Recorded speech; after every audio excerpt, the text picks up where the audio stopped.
let's see what happens here. Okay. Yeah.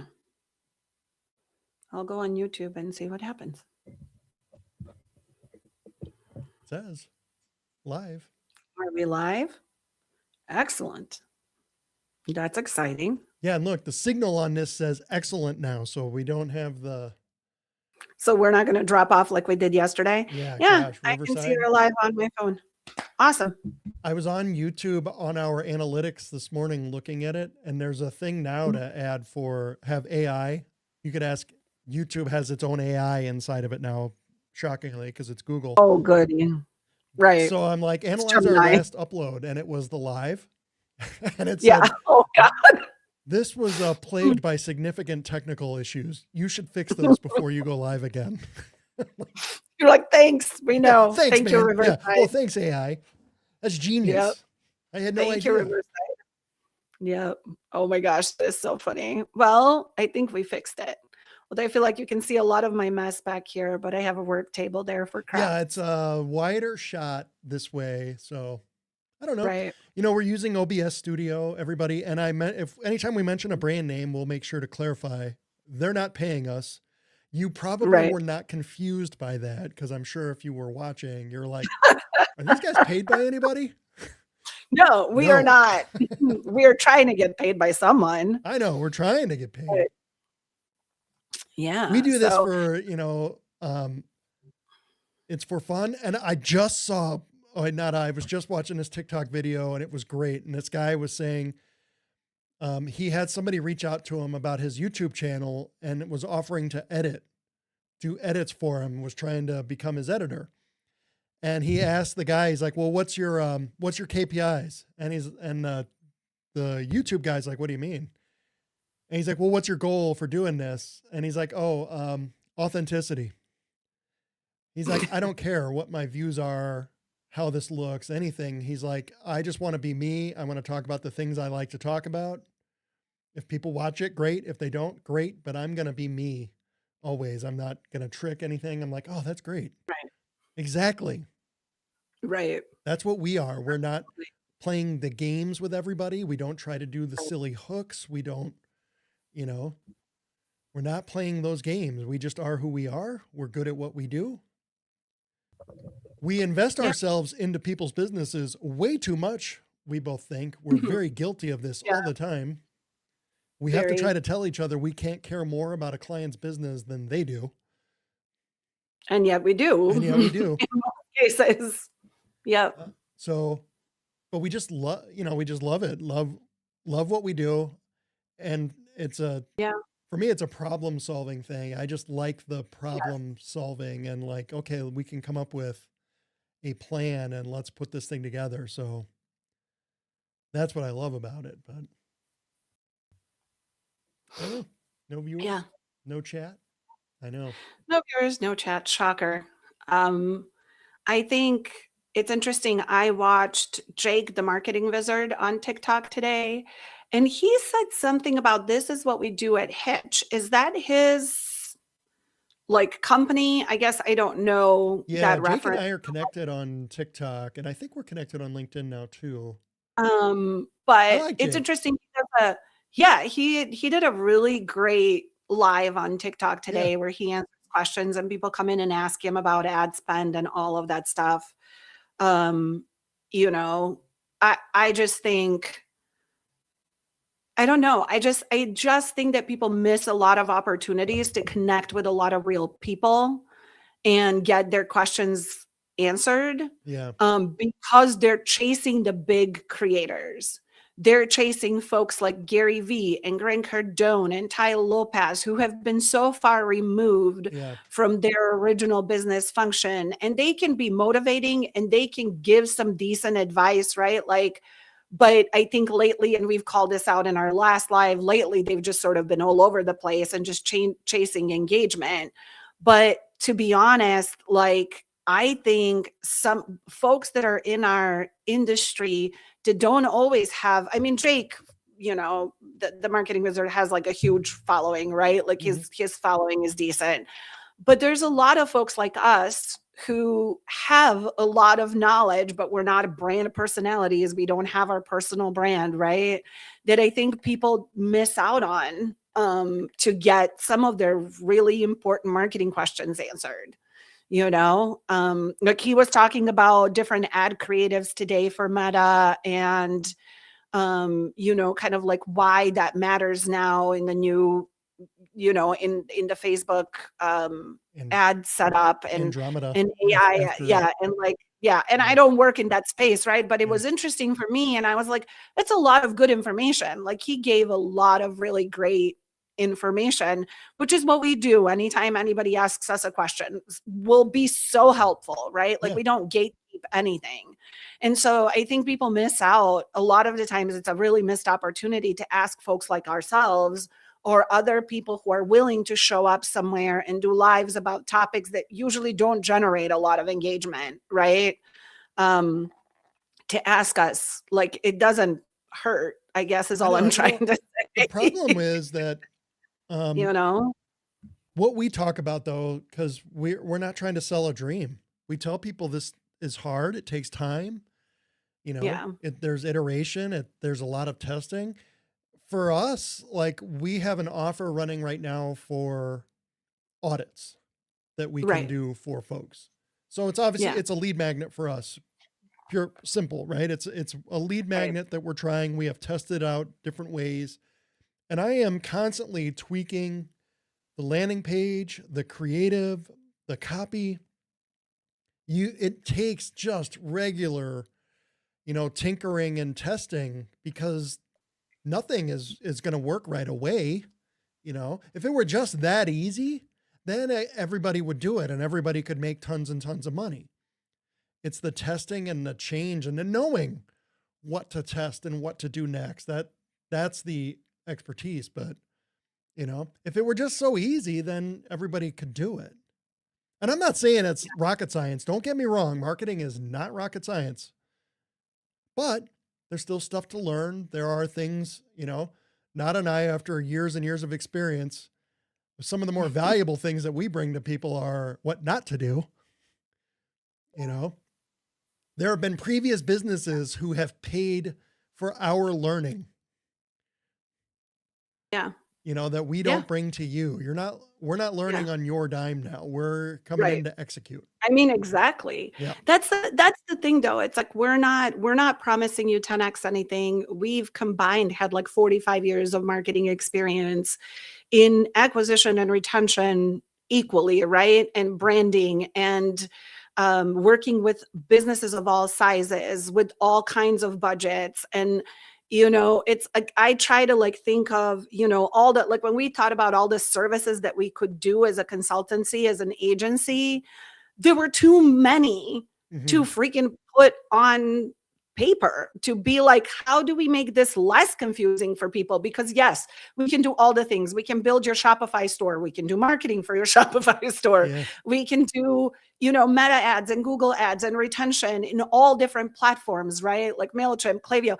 And so I think because we have had such hands-on experience, because we've both worked for small enough businesses to learn the smaller platforms and learn how to do things with no budgets, to managing huge budgets, especially for you, Mike, right? Like, and working with like 50 million.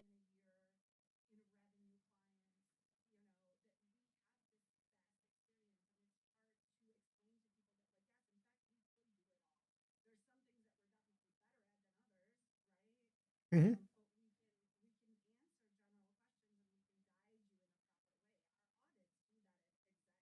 Yeah.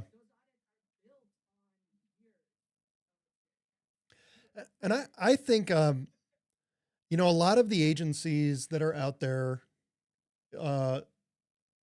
where people are missing, and it's not agency's fault because most marketing people know this too, but they don't think of the strategy enough, and not just on the thing that they do, because it's the bigger agencies can do everything. And when you're smaller, they tell you the riches are in the niches. So, you need to be an SEO agency, or you need to be an email marketing agency, and that's what you'll find in these smaller groups. And then they are They are deep experts in those things. But then they lose connection to the other stuff and how everything plays together, and that each thing is a piece of the overall strategy. And that part is often missing. So you hire an ad agency, they're going to start testing creative and things that, I mean, is it your brand? Is it your message? Is it your audience? They're just looking for things that are going to work on Meta or Google, and it might not actually be within your strategy, and then some businesses will be like, well, I don't care if I'm winning on Google ads, then we're winning. Like, maybe, until they change though. And then what, because for me, in our focus, Nada is a retention strategy expert, which you see on our newly designed frame here, huh? Aren't we fancy? So Nada's focus, her career has been on retention, and I'm on the front side. I do brand and growth and acquisition stuff, but it's all connected, So for me too, it's like, okay, you want to focus on SEO and everybody wants to win an SEO or AEO. What happens when that changes? Okay, you're winning today. What about tomorrow? Your competitors, I've said this too, your competitors get a voice too. Your competitors get a vote. You think just because you're winning today that nobody else is out there trying to knock you off and you're just going to keep that spot? That agency you use to get number one on Google, blah, blah, they're using that case study to get the next client in the very same business you are in, because you only want to work with agencies who work within our market because no one else understands us. So now they're going to go and get your competitor and be like, look what we did for your competitor. So that's, to me, some of the issues, but I don't know. Nobody cares. But it makes it all, this is where all the challenge is. How do you tie it together? Because SEO, you definitely need. Paid ads, you need. But you need organic too. And if you're not focused on retention, without retention, you're never growing, because you're just always going to be, we call it the leaky bucket. It's one of our marketing archetypes, and retention too often, gosh, you've seen this for decades now, is a not even a secondary thought. It's tertiary at best, or it becomes only an issue when they call customer service to complain. Oh, how are we going to recover them?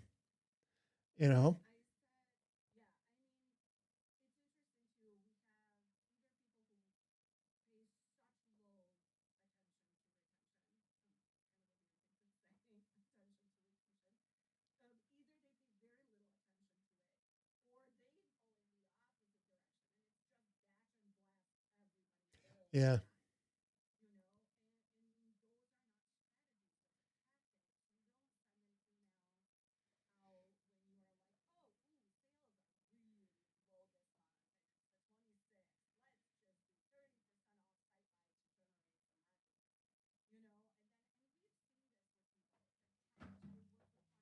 Yeah.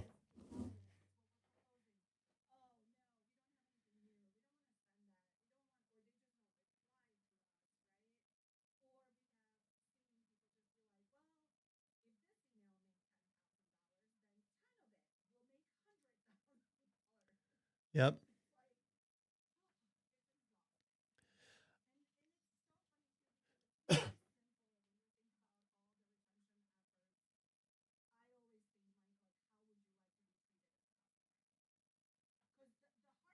I know.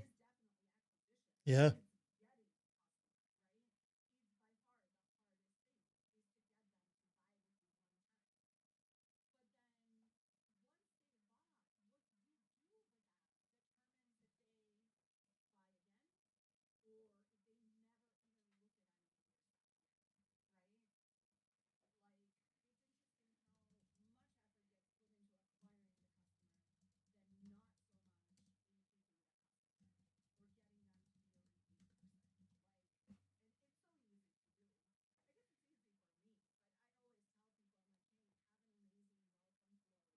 Yeah.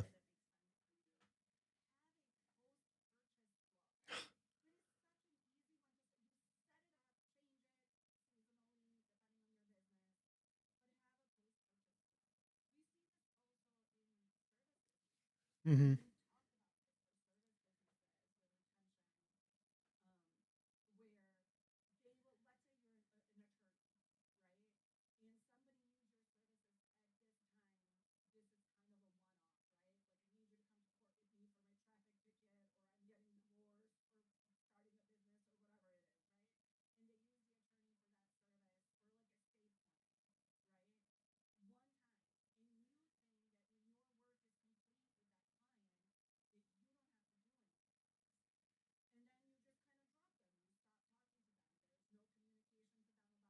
Yeah.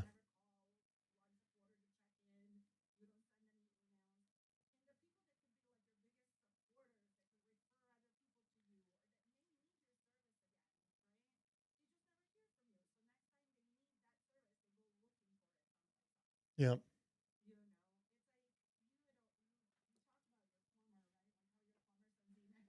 Yeah. Yeah. Right. It's a monthly email. Yeah. Yeah.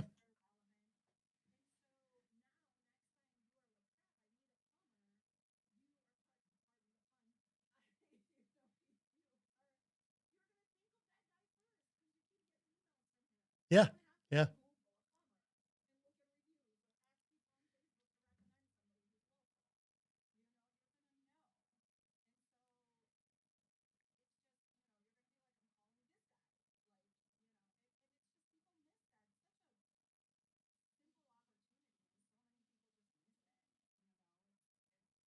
It's customer onboarding, I think, is one of the bigger areas of drop for businesses. SaaS, especially, gosh, they're terrible. The handoff from the sales team to, the implementation team is always just for me being a customer too, and on the client side for years, like dealing with SaaS companies, the sales team will promise you the world. And then the reality when you actually get into it is never the same. But, you know, you're saying in a welcome flow and a post purchase. I mean, yeah, you had somebody who said, I want to give you money. They're connected to you. You need to nurture that.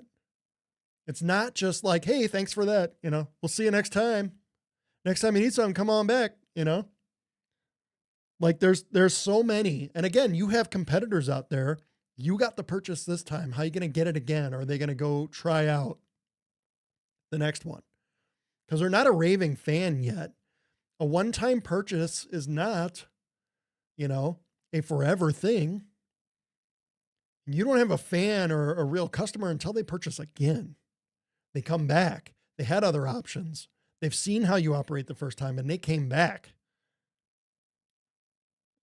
So I mean yeah, onboarding. I thought it was funny too what you said earlier. You see this in agencies because agencies, when you said, oh, it's a 26 and we're only at 75% of goal, we better start sending some emails with 30% off, right? And that's an agency type behavior, or it's also an internal marketing team if they're terrified of a KPI number. So they'll hit that number no matter what. And then they're going to start doing some damaging things to get to that number, because I can send out a 30% off or 40% off and get a bunch of sales today. They may not be profitable, but I'm going to hit that KPI number and I'm not going to get fired, and that's when damaging things start to happen. So you really have to be careful about your KPIs too. And what you're measuring and how you want people to get to those goals. What's really important. Because certainly on the agency side, agencies know if we miss goals, you'll fire us. You're going to get rid of the agency. So they're not going to miss. If you've told them you've got to do X amount of revenue every month, they're going to get that number. They'll hit it, you know?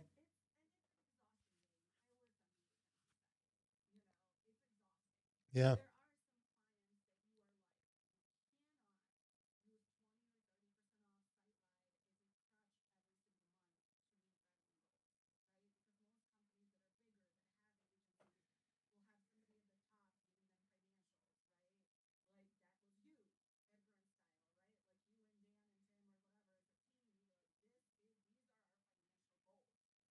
Yeah.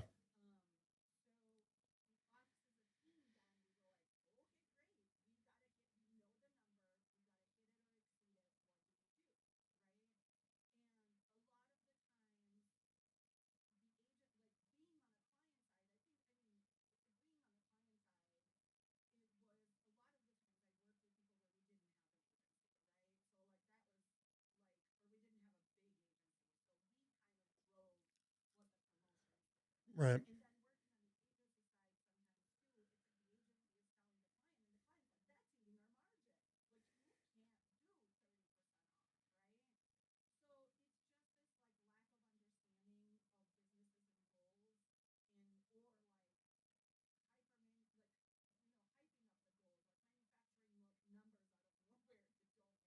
Yeah.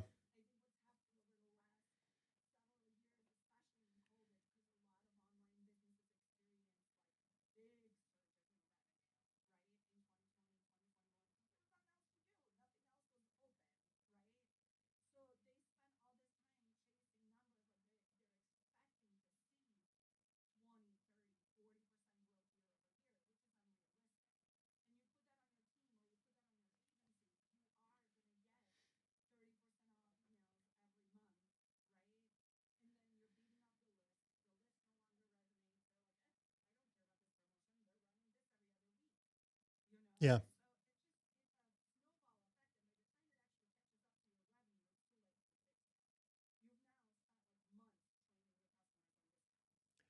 Yeah. And that's again an agency issue because agencies, a lot of times, they've never run businesses either. They've never been on the business side of things. So, and then what they'll tell you, Nada, and I know you know this, when a client is saying like, "Hey, you're killing our margins," the agency response, focus on lifetime value. It's okay to get the first purchase at break even or maybe even a little bit of a loss because you'll make it up in lifetime value. And that's an agency that's going to run you out of business, because that's crazy, crazy talk to do that.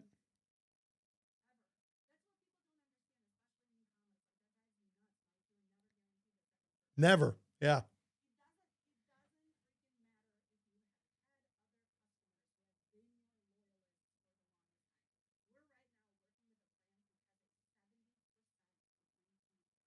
Mm-hmm. Yeah.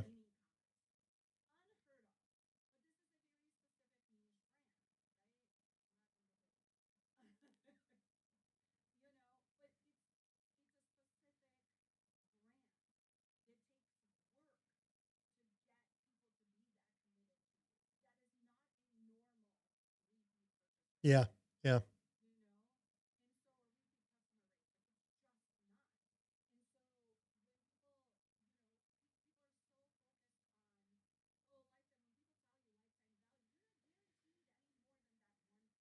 Yep.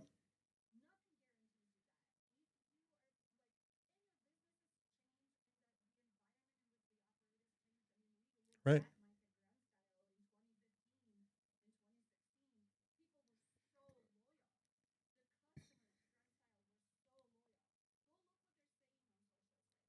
I know. I know.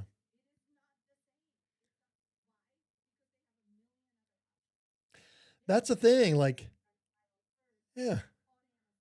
Lifetime value to me is an interesting informational number, but I'm not making decisions on it. You can't because it tells you what has happened in the past. But like you said, like, okay, so last year we had how many repeat purchases? Well, this year we had two big competitors pop up. One of them is venture capital backed, so they have a huge budget and they're starting to pump out ads. Like they're going to TV. Like, okay, well, what's that going to do to your LTV now, right? Like, you cannot count on that. You have to be profitable from the first purchase. Always, in whatever it is, B2B, B2C, e-com, it doesn't matter. Because lifetime values are not guaranteed. You're not guaranteed another purchase. So that's the number. I know agencies love ROAS, but I prefer to focus on acquisition cost. Acquisition cost and gross margins. Because you got to know too, like how much did it cost? That when you have that whole acquisition cost, and that should be a blended one, like I would put everything in there. Everything you had to do to acquire that customer. You put it in there. It's not just your ad spend. It's also the cost of that agency or the cost of the employees who did that. You went and got a lead at a Chamber of Commerce meeting. Like, okay, how much time did you put into that? Do you value your time at all? That wasn't free. You need to be real with yourself about acquisition costs. And there's a lot of times when people aren't because they don't include enough of their actual costs in their acquisition costs, right? But you need to. And that's the number that really matters. Because you have to measure that. Because if you're acquiring a customer at break even already, that's just on your acquisition. That's your marketing, really. You haven't even paid any ops. You know, you haven't done anything else. You're paying rent. You've got some salaries to pay, like, I'm sure. So you're in trouble. You can sell yourself out of business if you're not monitoring those key numbers, right? What is your profitability at? Immediately, right now, do you know it? You know? Do you know, are your sales profitable today? So on the e-com side, we see this not in businesses all the time. They think it's such a pain to really go in and enter everything. You got to put you have to put your cogs in. And did they change? You got to put that in. You know, did your supplier increase price? I mean, I'm sure you're not that complicated. Or you're not doing a first in, last out. You know, are you doing a FIFO or a LIFO? I would just go and update your cogs. You got a new invoice? Check your cogs. Update all that stuff so you are tracking your costs live. You need to know. You know, and then what are you basing your pricing on if you don't know your costs for everything too? Like, what is that based on? So I think it's crazy. And we see this a lot, especially in e-commerce. You and I deal with e-commerce. There's a lot of folks who've gotten into it because it's a low barrier to entry for a lot. So a lot of new folks get into e-commerce. It's today's version of I'm going to open a restaurant, really. You know, low barrier. I can just open a Shopify store and start selling. And then they don't know any of these things. Like, hey, there's an actual business here. You actually need to know the financials of your business. All of them. Like, what's your cell phone bill? Like, all of it counts, But now people are like, well, how much are we doing sales today? What were sales? What were sales? What were sales? Yeah, I don't know. So it's tough. People are crazy though. And on the B2B side, I've spent more time on service businesses and B2B. And there's a lot more challenge on that acquisition cost side because there's a lot more cost. But then you're like, man, it's a lot more expensive if you're a B2B or you're a service-based business. You're an attorney, you're a realtor, you're a doctor. Like those acquisition costs are tough because there's a lot of competition. A lot of people out there doing what you do, trying to get people too, and that's something that people never really take into account. Your competitors. Everyone always thinks like, well, what am I going to do? What am I going to do? Like, well, your competitors can react too. You launched a sale today. Oh, we should kill with this sale. Well, yeah, your competitor saw that and just undercut you. They just launched one too. Now what? Yeah, you're counting on gimmicks too much. Not a brand. You don't really have a brand. You're not connecting to people. You are a commodity. If you're not a brand, you're a commodity and you're sold on Amazon and people are just going to look for the cheapest thing. So makes it hard.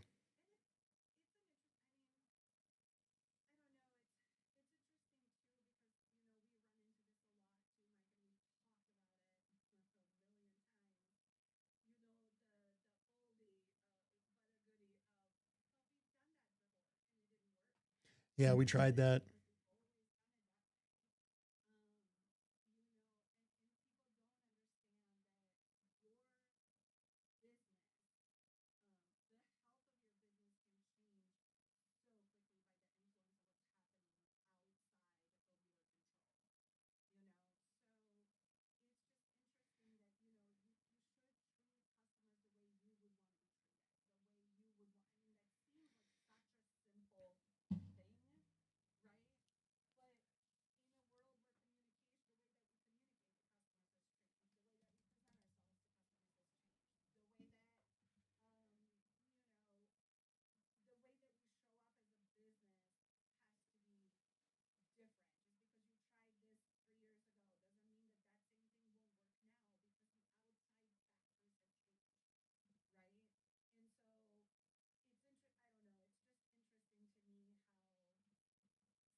Yeah.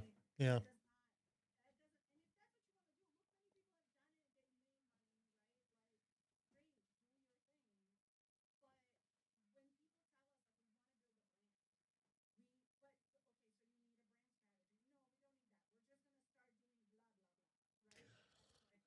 Yeah. Yeah.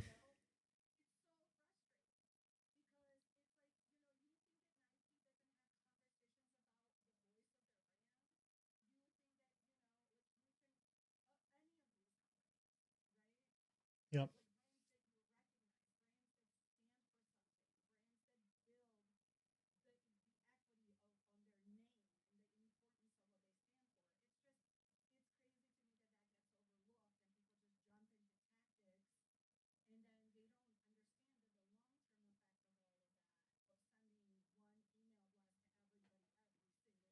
Yeah.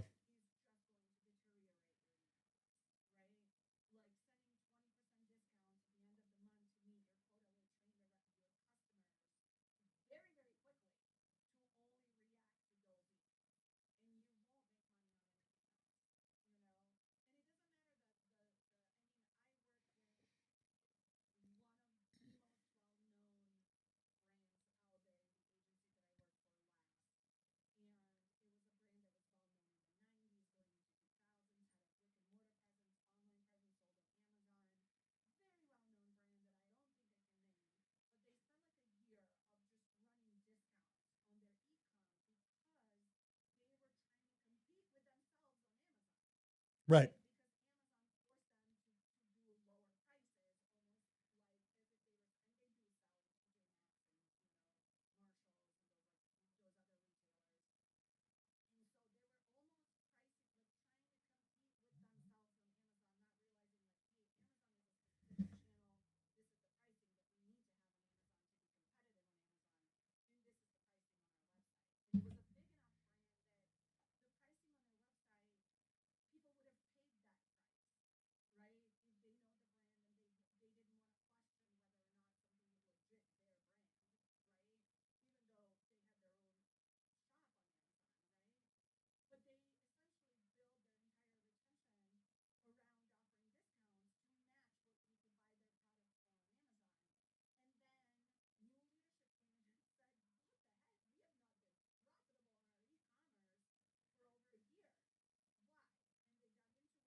Yeah.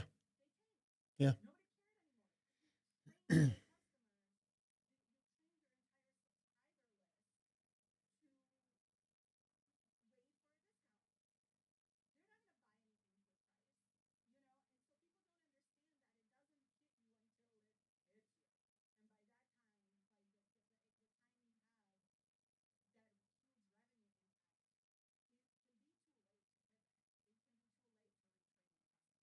Yeah. If you want to do discounts, you really got to have a discount strategy too.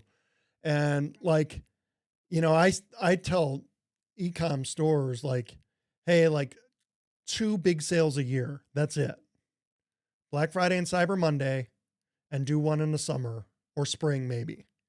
But that's your store wides. That's it. You cannot always do it as a crutch for you if you're having a bad month. Do that. And then you can do discounts, you know, um, here and there on different things and to different segments of your list to offer out to people, but you don't do store wide and you don't do entire list.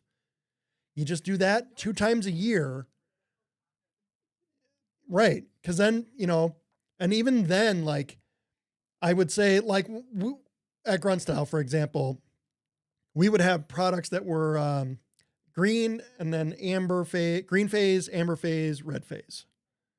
And things in green phase that were new, not getting discounted. The only time those things were discounted was we would launch everything in a pre-sale. And you had an opportunity for like 3 days to buy it in pre-sale before it came out. And if you were an early bird, you got a discount on it.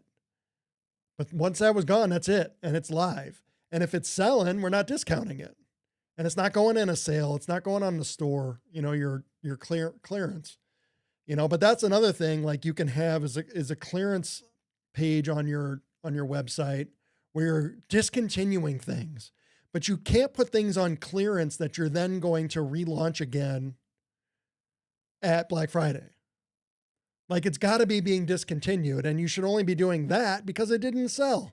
And so now I'm just going to try and discount it to get the cash back out of it. I need to get my cogs at least back out of that, because otherwise it's stuff sitting on the shelf, And for a lot of you, I know most of you ecom brands don't make your own stuff anymore. You're really affiliates for some version of a 3PL company who's really, you're going to get $5 of every shirt you sell. You're Printful's affiliate really.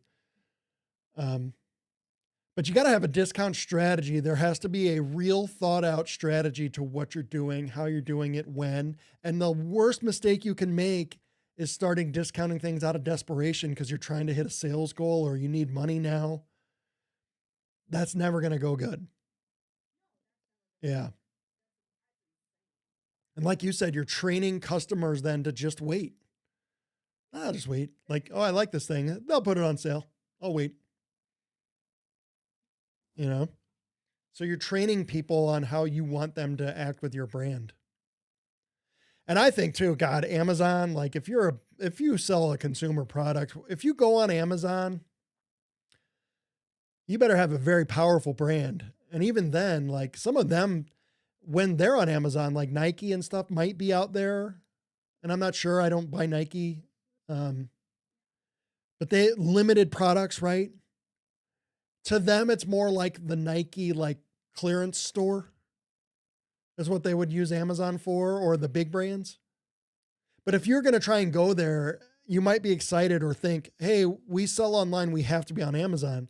That's a chase to the bottom because nobody on Amazon is a brand and people are just looking for the cheapest thing. They don't care about you. They don't search you. They search the product you sell. And then they're looking at the windows, here are the 4 comparisons or whatever. And what's the cheapest and who ships it the fastest? Who can I get it on Prime? That's not a brand. You're not a brand. And even if you got that purchase, are you getting a repurchase? Like, I don't know. They don't know who you are. They're going to go back to Amazon. They're not your customers. You don't know anything about them.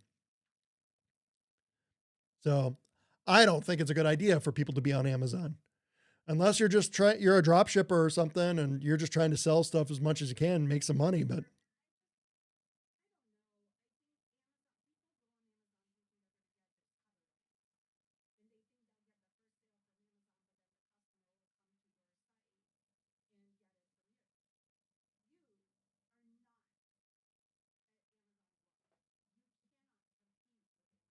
yeah.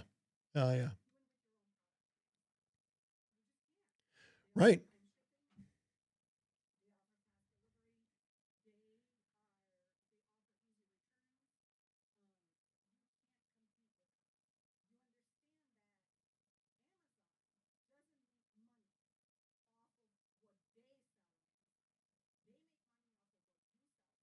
Yep.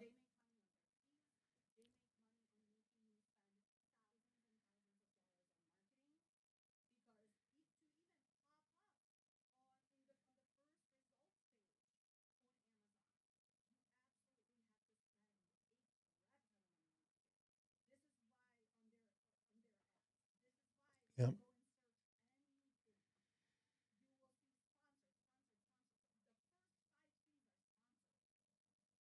Yeah.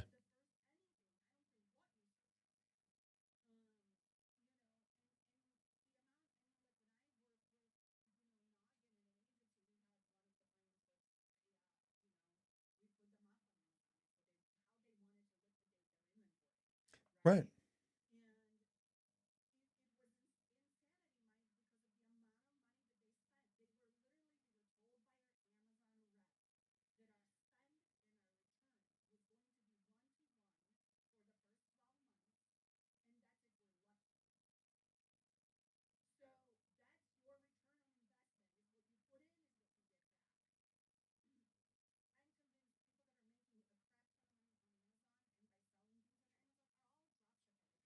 Yeah.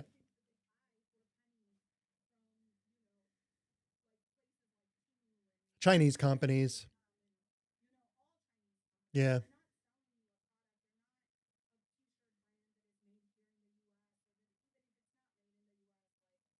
Yep.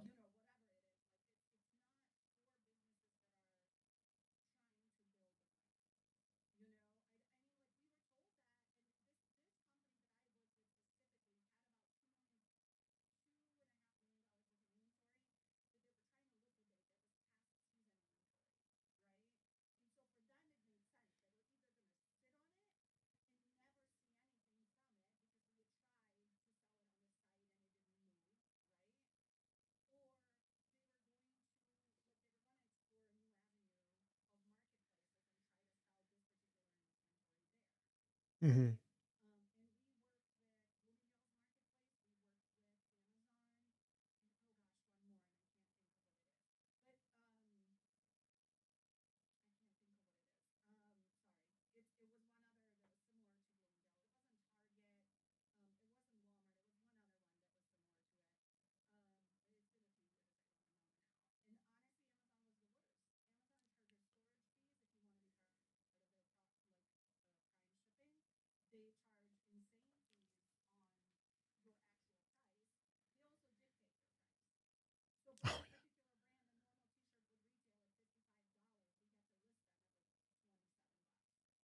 Oh, yeah. Yep.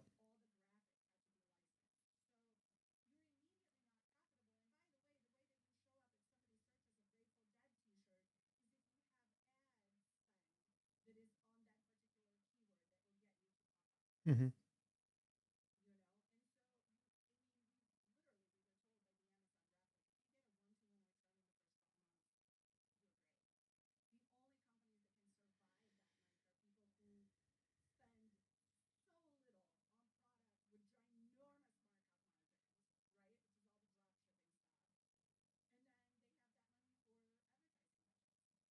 Yeah.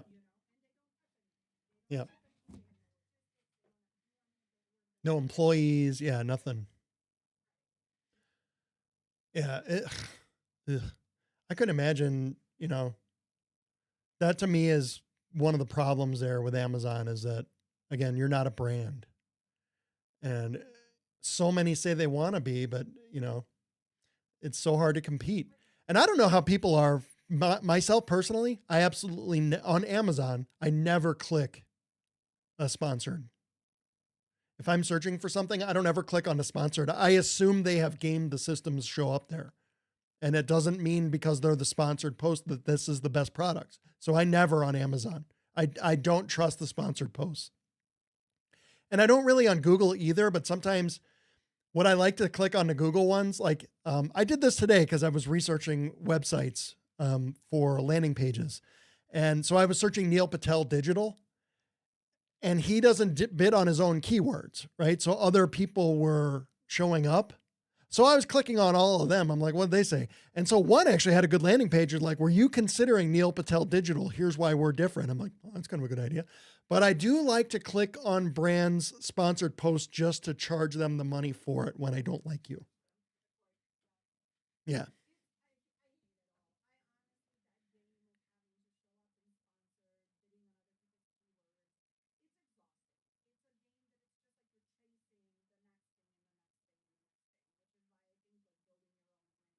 Yeah. That's what organic helps with, that people, organic gets so crapped on all the time, but like you doing organic stuff helps the rest of it. It helps make your paid ads more effective. They need to both work together. You can survive just on your paid ads, sure. But when you do an organic, real hard organic campaign to it, and you are doing what you should be doing, which is 40% of your budget going to brand building, you will find that people will click on you over everyone else because they recognize you, and people buy from who they know and who they trust. Otherwise, you're just hoping to be in the top 3 spots, and I hope I'm the one clicked, because we wrote the fanciest copy or something. But hope is not a strategy, right? We say that all the time.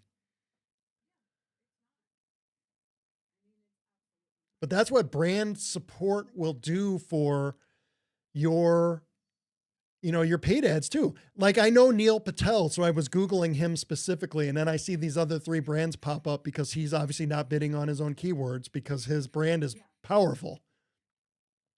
So now I'm not clicking on Neil Patel there. I'll scroll until I find his page there. And he was like the 3rd or 4th result even, not even on the organic search. And like, oh man.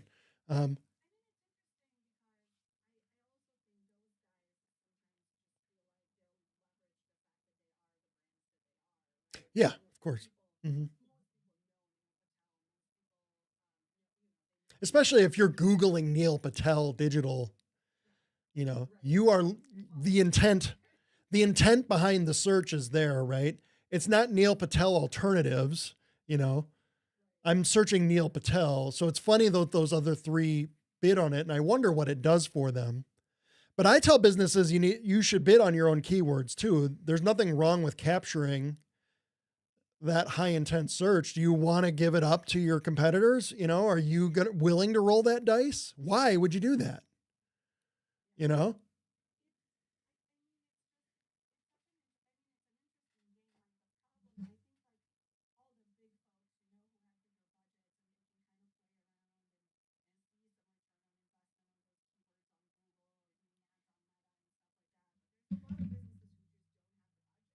Yeah.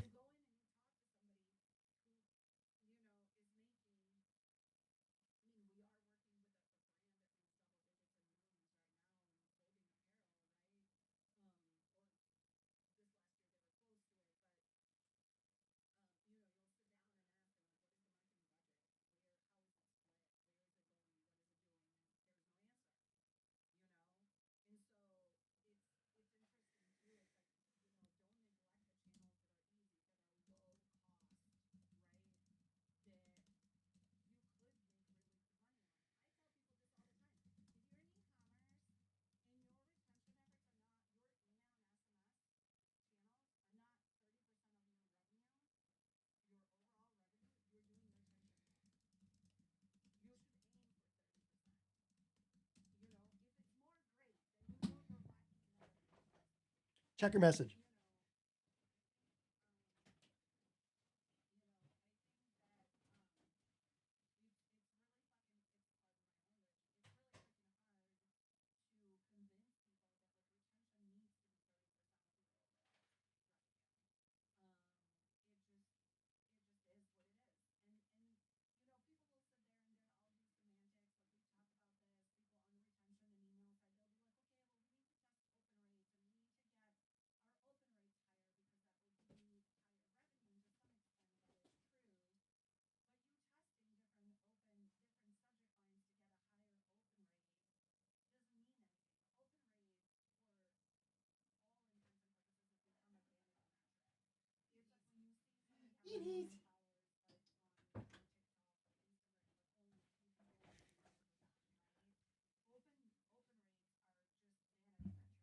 Mm-hmm.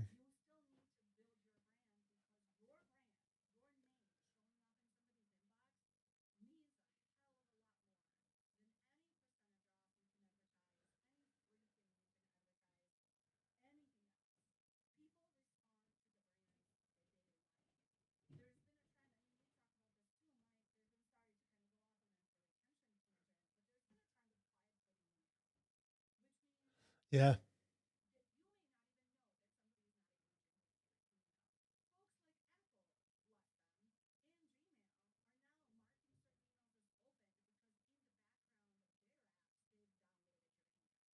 Yeah.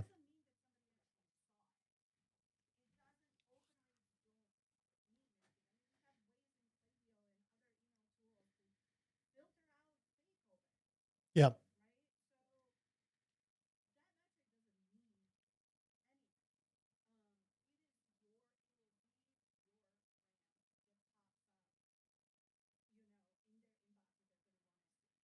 The from matters far more than anything else. Yeah.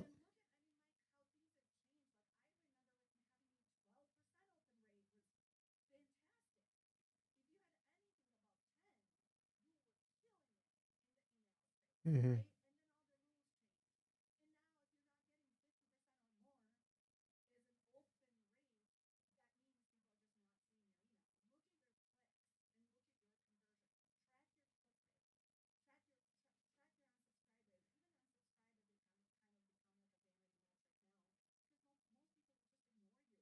Yeah, they're not going to unsubscribe. Yeah.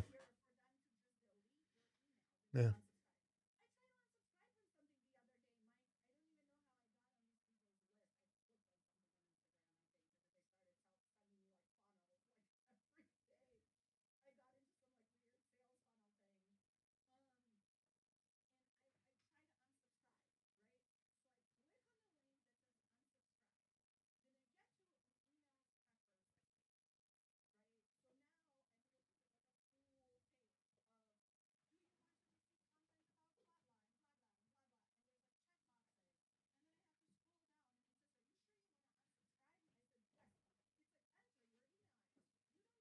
I know.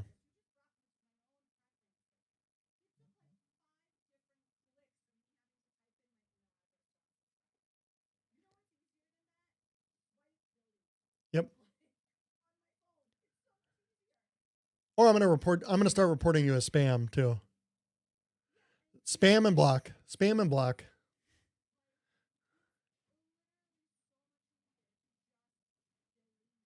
Yep.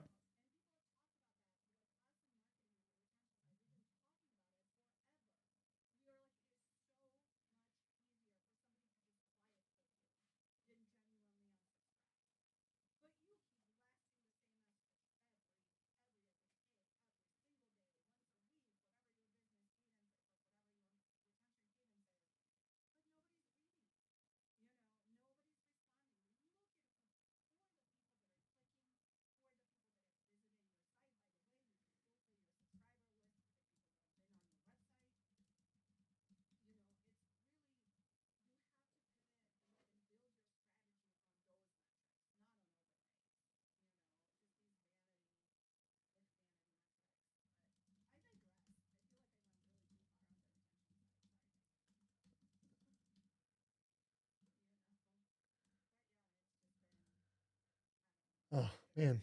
I don't know. Where are we at? We're well over. I mean, we're not over anything, but nobody's been watching. About an hour. I don't know. We're close, I think, but not quite. I can't. This is nothing that I have. So I'm using OBS Studio and Video Ninja. Nothing is showing me a timer.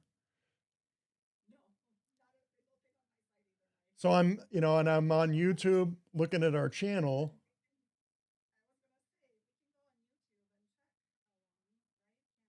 Oh, we're at 55 minutes. So we got 5 minutes to go.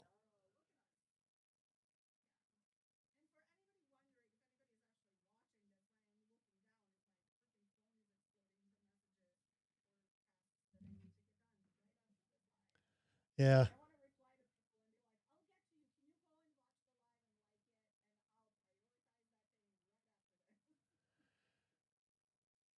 And we do these lives on YouTube. I think we should we'll hit TikTok again because we made 7 cents there going live on TikTok. So, I mean, we're kind of a big deal there. It's 7 cents. I mean, that's kind of an influencer, We'll reinvest that money, of course. We won't take disbursement on that 7 cents. Reinvest it in a business. Ad spend maybe or something. New equipment, a producer. Yeah.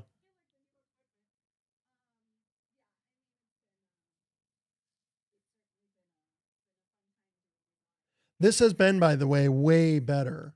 Even though, and I'm sure I can figure out a timer. I just haven't set everything up correctly. But this experience has been, and I'm watching Stream Health. It's been excellent the entire time. This is OBS Studio. Again, they don't pay us. Nobody watches this, I know. But if somebody was here, or if we clip this, that's really the strength. And the same thing for a podcast. Because of short form video dominating everything now, you do these long forms to get clips out, and the clips do well. Our Cynical Marketers podcast, our clips get into hundreds of views, which you're like, no millions. Like, yeah, nobody does. you know.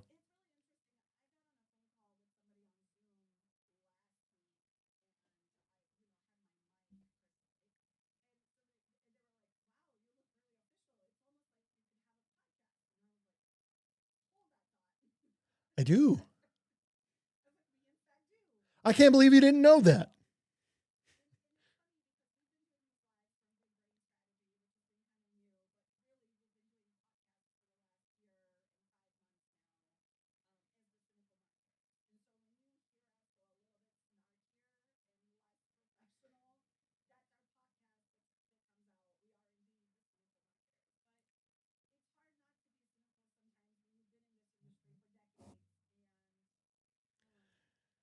Yeah. I mean, it is how we are, and it is who I am. I'm not gonna change for folks. I try to be as real and honest as I can with businesses. Not gonna snow them. I don't. There's, we actually like last year we turned a business down because we were honest and like, I don't think we can help you.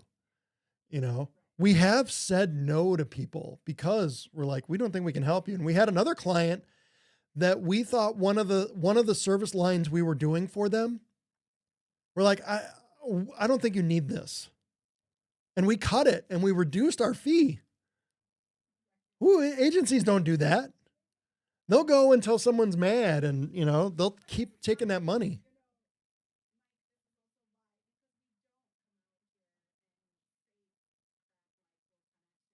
Hmm.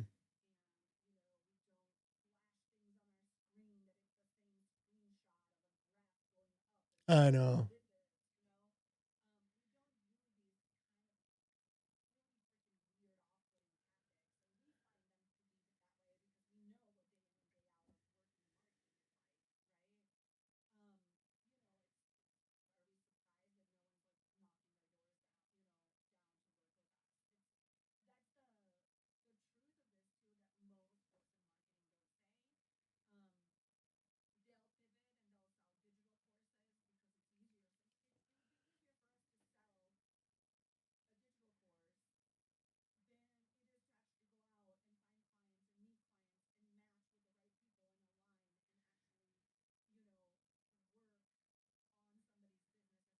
Hmm.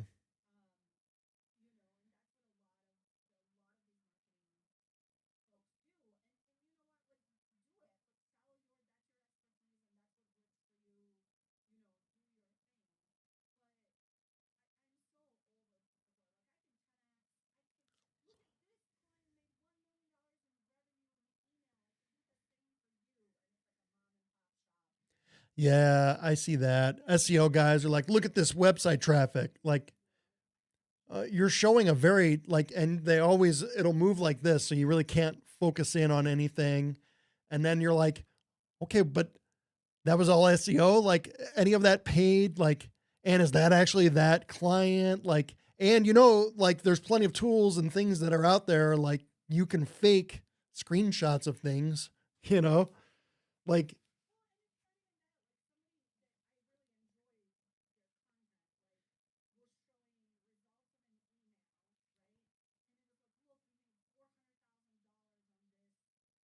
yeah,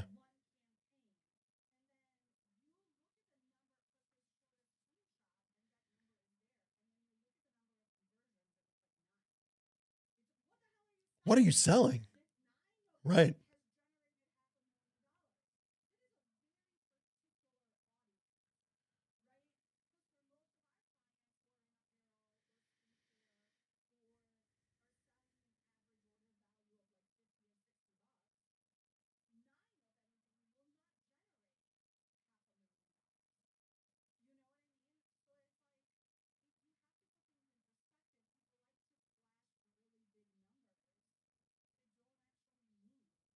Right.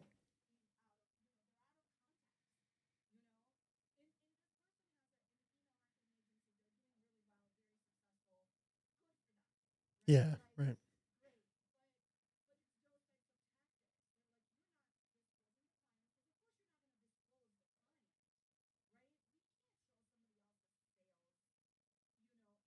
Right. Yeah.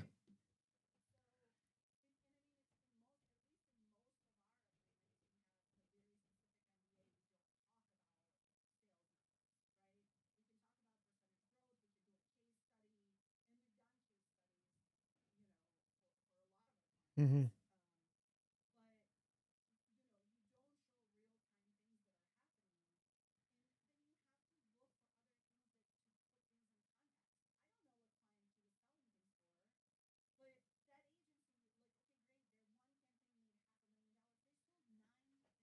Right. And is that even good? What'd the last email do? Like, is that good?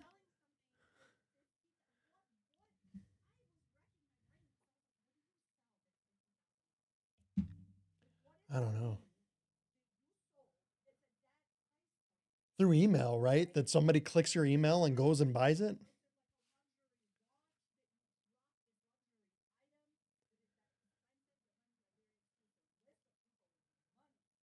But they buy by clicking on an email? Like, again, like, don't, isn't there an experience for them? Like, buying a Rolex or something, like you're going to the place to do this, right? You want the experience. That's part of the luxury. But yeah, I don't know. We don't know what that was.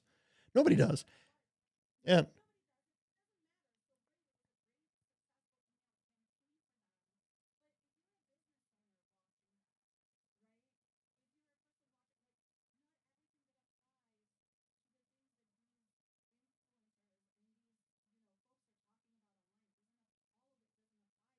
Yeah.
I know.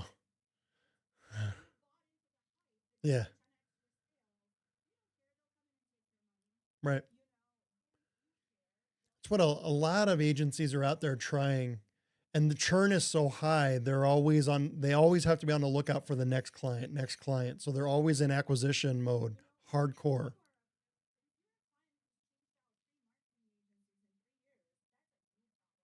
Oh yeah. Yeah. You're a red flag to me. And when I'm talking to you, that's my immediate concern is that you are looking for unrealistic results more than likely, you know?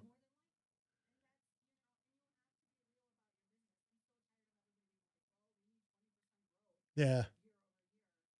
And that's one we'll more than likely pass on because, we do marketing. We're not saving lives or anything. You know what I don't stand? I'm not going to be yelled at by anybody. I'm not putting up with that crap. You know, you don't own me. Whatever it is you're paying me, it's not enough for that. Like, I'm not putting up with that. That's why Nat and we run this ourselves so we can pick who we want to work with, you know?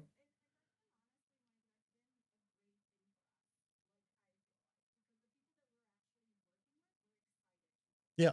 We like the people. Hmm.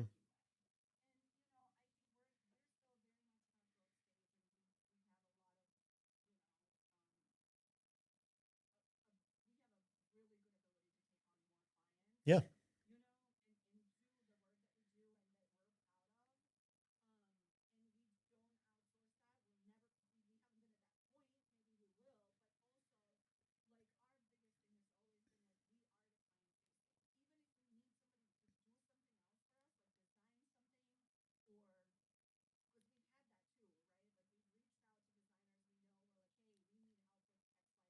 Yeah.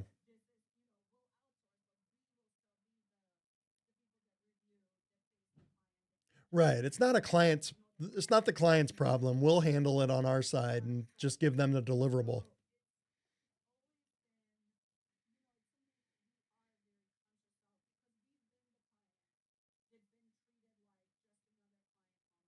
Mhm.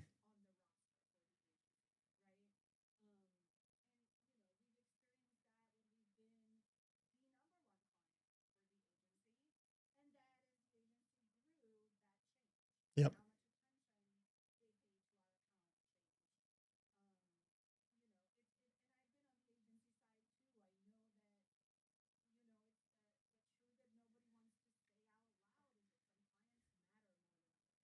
Mm.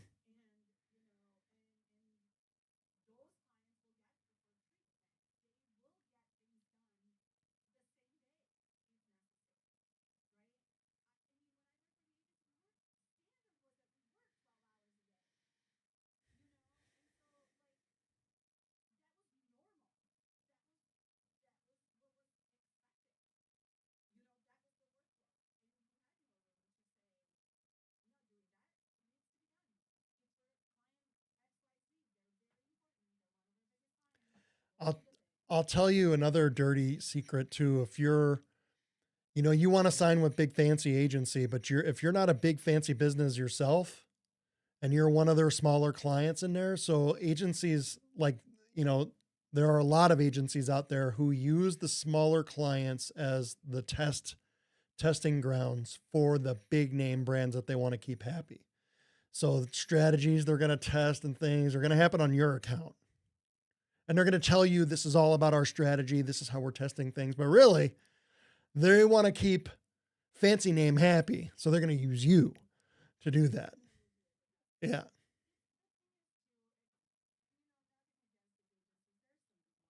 Oh, sure. Yeah.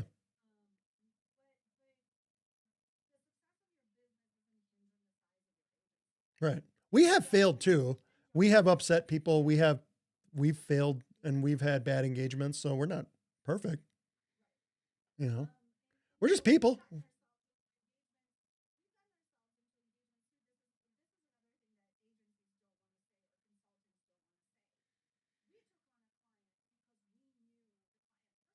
Mhm.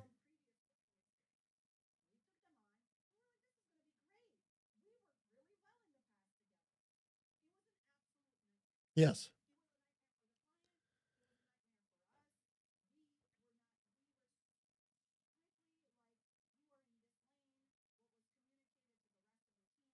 It was awful.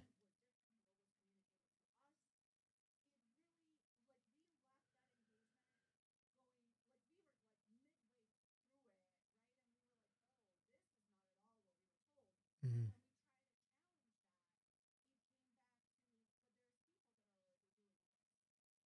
What? Yeah.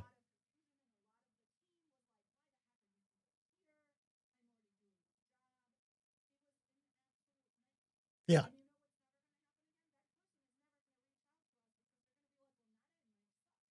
Yeah. Yeah.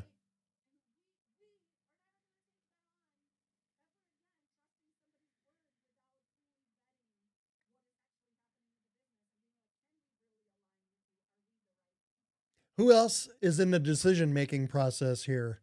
Because we thought we were working with this guy we'd already worked with, but he had like five other partners, it seemed, or six other partners who all had an input into this. And I don't think who were also involved in bringing us on and who didn't know.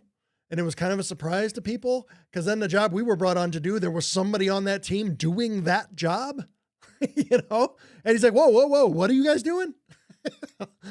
Oh, you weren't told?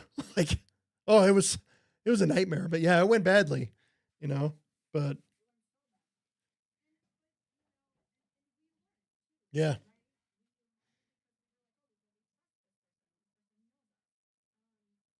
Oh,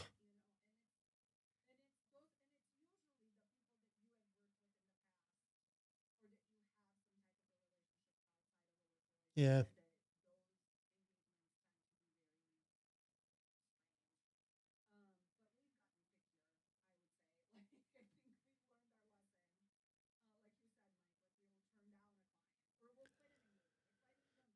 We don't do contracts. Yeah.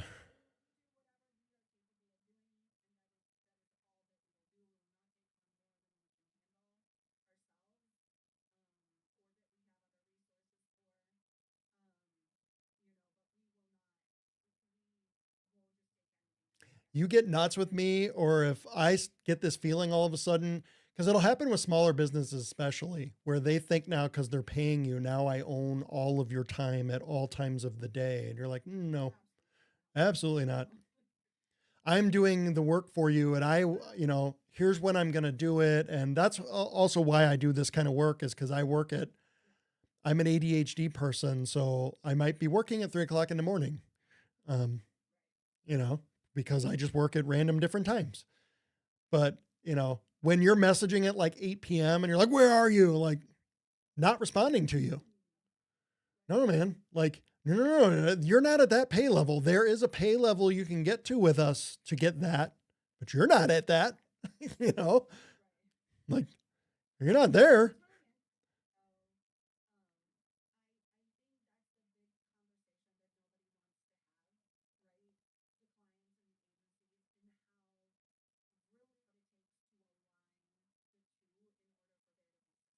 Hmm.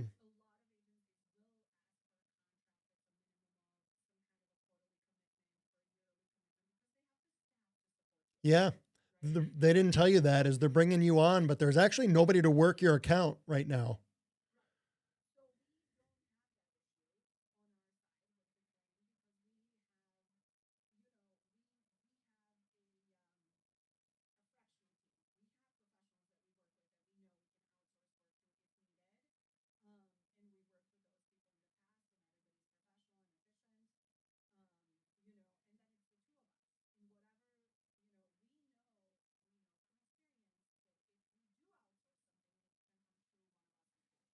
Yep.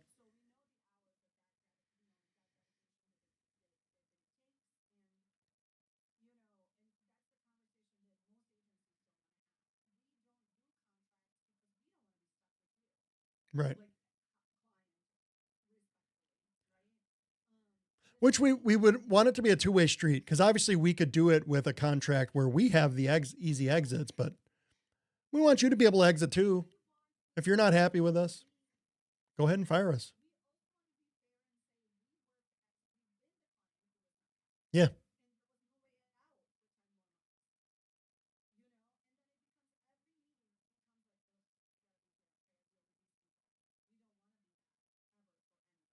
Mm-mm.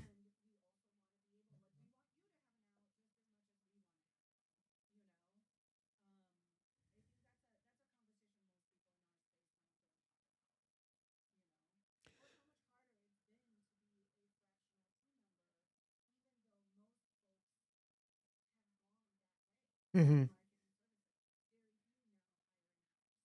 Yeah.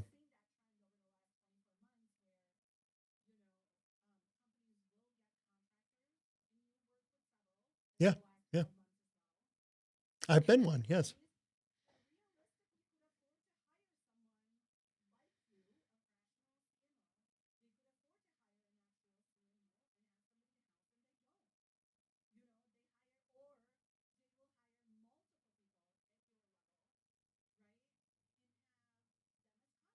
Yep.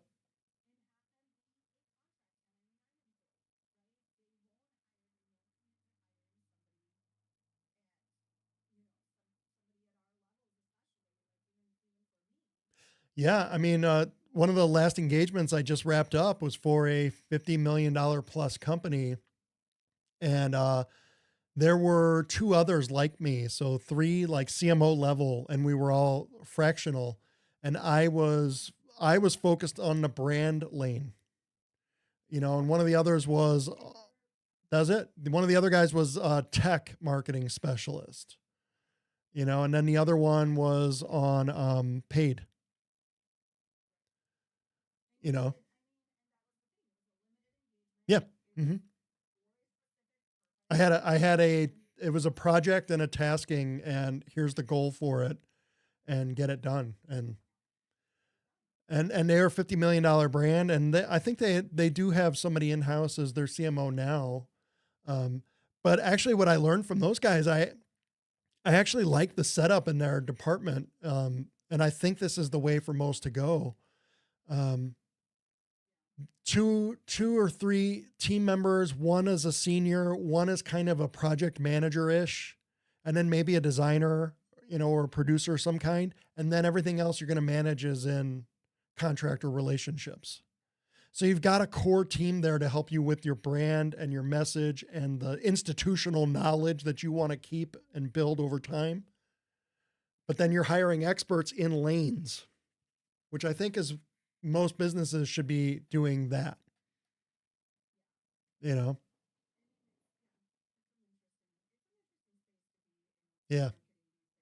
So,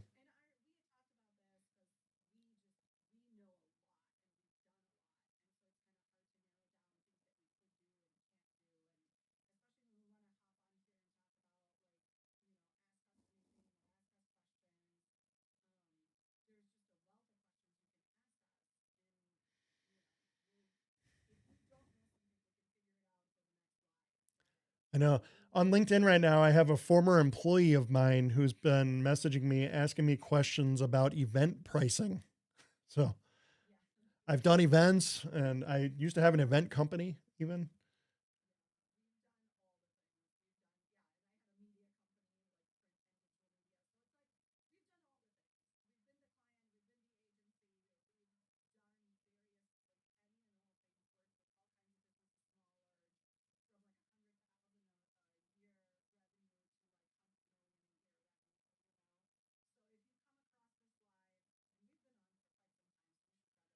$118. I found the timer, FYI.